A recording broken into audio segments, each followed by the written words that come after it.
In this video, we will look at the big O notation. In the analysis of algorithms, we focus on the number of times the operations are performed by an algorithm using the step count method. The step count method considers the frequency or the total number of times each statement is executed, and by adding the frequency of each statement, the step count of the entire algorithm is obtained.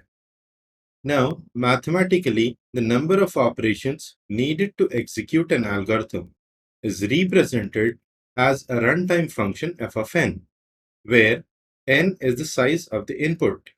Let us graphically plot the function f of n.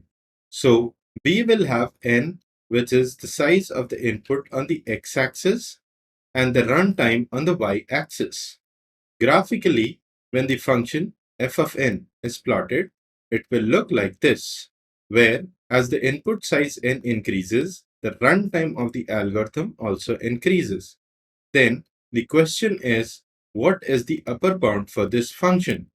Let us consider another function g of n in such a way that the function c multiplied by g of n is greater than the function f of n for some constant c.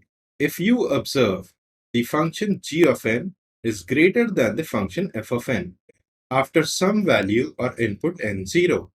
Now, mathematically, we can write these two functions as f of n less than equal to c multiplied by g of n for n greater than n0. Here in this equation, c is a constant and is greater than 0, and n0 is greater than equal to 1. Now, if we are able to satisfy this equation, then we can say that f of n is big O of g of n. And this definition is called big O notation. The big O notation is used to describe the upper bound of an algorithm. Therefore, asymptotically, the function g of n is the upper bound for the function f of n. Now let us take an example to prove this notation. Let us consider that we have a function f of n as 5n plus 4 and another function g of n as n. Then, by the big O definition, we need to find a constant c greater than 0 and another integer n such that f of n is less than c g of n. That is, in this case, 5n plus 4 less than equal to c multiplied by n for every integer n greater than equal to n0. Now, since n is greater than equal to n0 and n0 must be greater than equal to 1, therefore, n must be greater than equal to 1. By looking at this expression, we can consider the possible choice of c as 6 and n as 4. So, when we evaluate this expression, 5n plus 4 less than equal to cn using c as 6 and n as 4, we get 5 multiplied by n, which is 4, plus 4 less than equal to c, which is 6 multiplied by n, which is 4. So, we have 5 multiplied by 4, which is 20, plus 4, which is 24, less than equal to 6 multiplied by 4, which is 24. So, we have 24 less than equal to 24, which satisfies the expression. Indeed, this is one of the infinitely many choices available for different values of c and n. For example, we can also consider constant c as 7 and n as 2. So, when we evaluate the expression 5n plus 4 less than equal to cn using c as 7 and n as 2, we get 5 multiplied by n, which is 2, plus 4 less than equal to c, which is 7 multiplied by n, which is 2. So, we have 5 multiplied by 2, which is 10, plus 4, which is 14, less than equal to 7 multiplied by 2, which is 14. So, we have 14 less than equal to 14, which satisfies the expression. So, we can say that the function f of n, which is 5n plus 4, is big O of g of n. And since g of n is n, hence we say that 5n plus 4 is equivalent to big O of n. Now, if we consider the same function f of n as 5n plus 4, and suppose if the function g of n is n squared, and if we consider the same possible choice of c as 6 and n as 4, then according to big O definition, f of n is less than equal to c g of n. That is, in this case, 5n plus 4 less than equal to c multiplied by n squared. So, when we evaluate this expression, 5n plus 4 less than equal to cn square, using c as 6 and n as 4, we get 5 multiplied by n, which is 4, plus 4 less than equal to c, which is 6, multiplied by n square, which is 4 square. So we have 5 multiplied by 4, which is 20, plus 4, which is 24, less than equal to 6 multiplied by 4 square, which is 6 multiplied by 16, which is 96.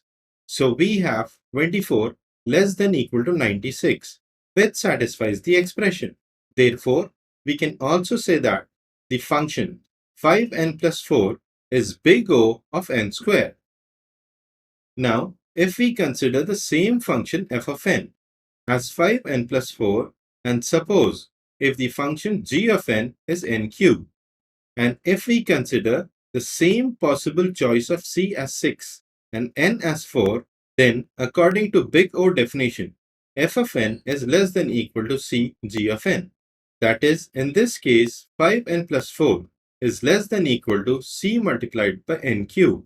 So, when we evaluate this expression, 5n plus 4 less than equal to cn cubed, using c as 6 and n as 4, we get 5 multiplied by n, which is 4, plus 4 less than equal to c, which is 6, multiplied by n cubed, which is 4 cubed.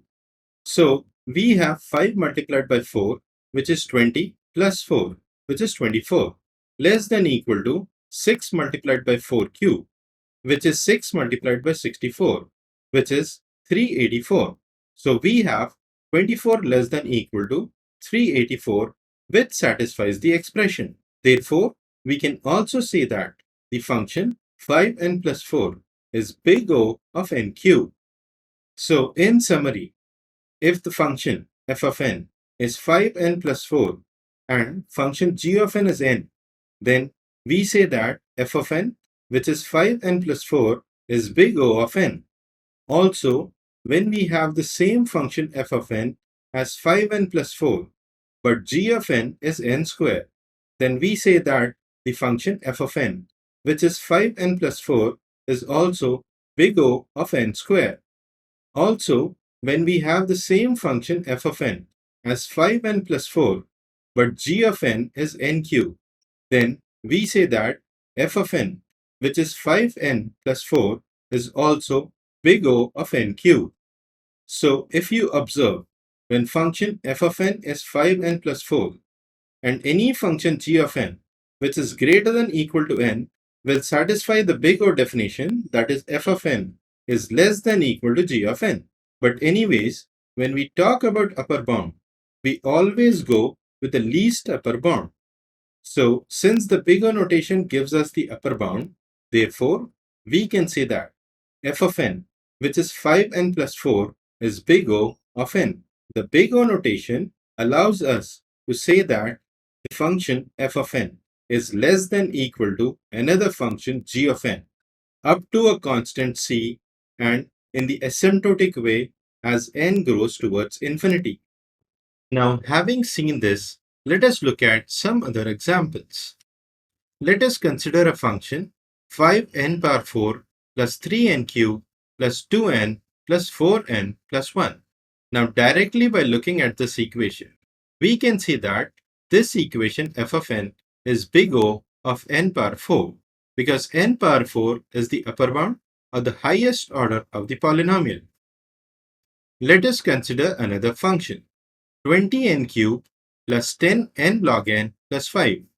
The big O notation of this function f of n will be O of n cubed, since n cubed is the highest order of the polynomial or the upper bound.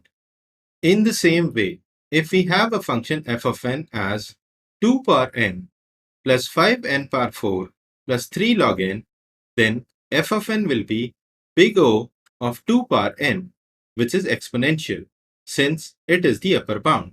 So this is how the big O notation is used to describe the upper bound of an algorithm.